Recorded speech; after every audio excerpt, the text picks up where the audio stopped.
This video contains a cutscene that I omitted from the regular commentary videos, mostly because it's just a slideshow recap of Mirror of Fate that's very boring and runs for almost 6 minutes. This is not by any means mandatory viewing.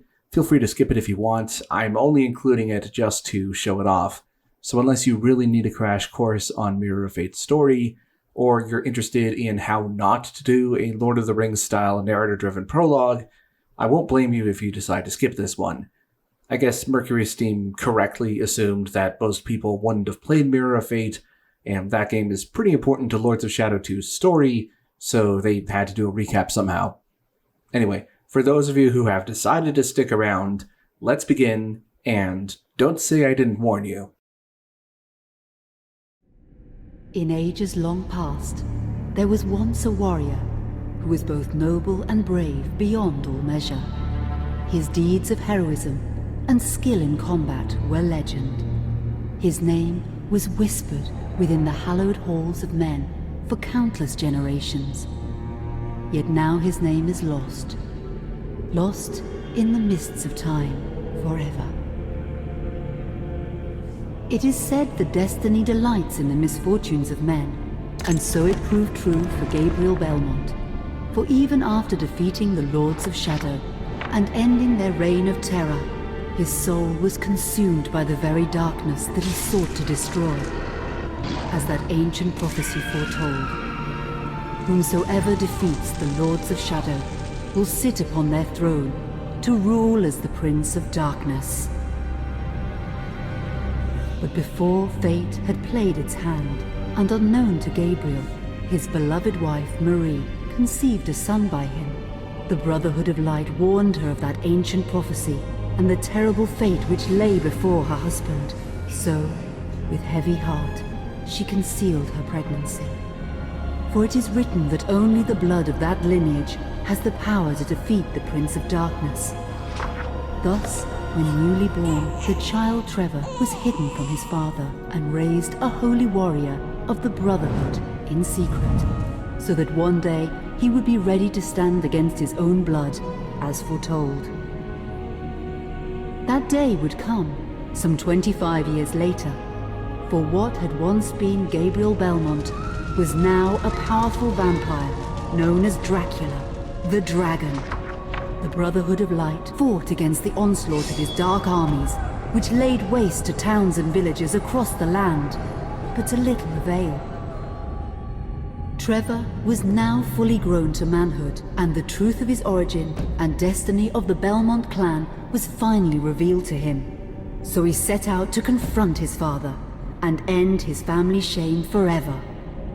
But Trevor failed and was mortally wounded in the confrontation with his father. He was no match for Dracula's terrible power. Yet, as he lay dying, Trevor finally revealed his true identity. Dracula was driven mad with grief and rage over the revelation. He desperately sought to save his dying son by giving him his own lifeblood. But it was too late, or so he thought. Dracula buried his son within the walls of his great castle, and then swore bloody vengeance upon the world. Raising an army of creatures beholden only to him, he struck with fury and merciless cruelty at humanity. He vowed to hunt God's children for all eternity. But fate still had one last card to play.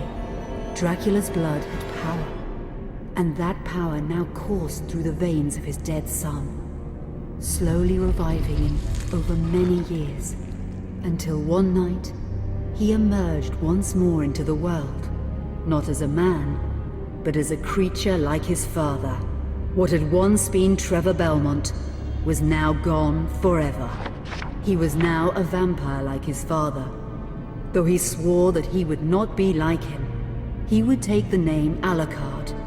He would be a force for good, opposing his father's capacity for evil. In that very moment, Alucard swore to destroy Dracula. But fate had something else in mind. Meanwhile, Trevor's own son grew into a fearsome warrior with a reputation that far exceeded even that of his illustrious father.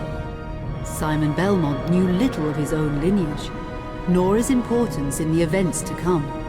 All he knew was that his mother had died at the hands of Dracula's minions when he was but an infant, and his father had been killed in single combat with Dracula.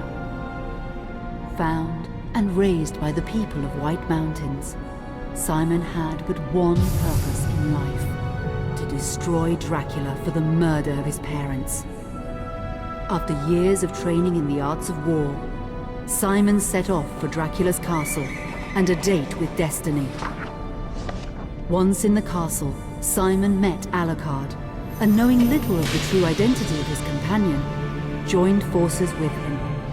Blood bound them together, and fate took a hand once again, as finally they met their dreaded foe in mortal combat.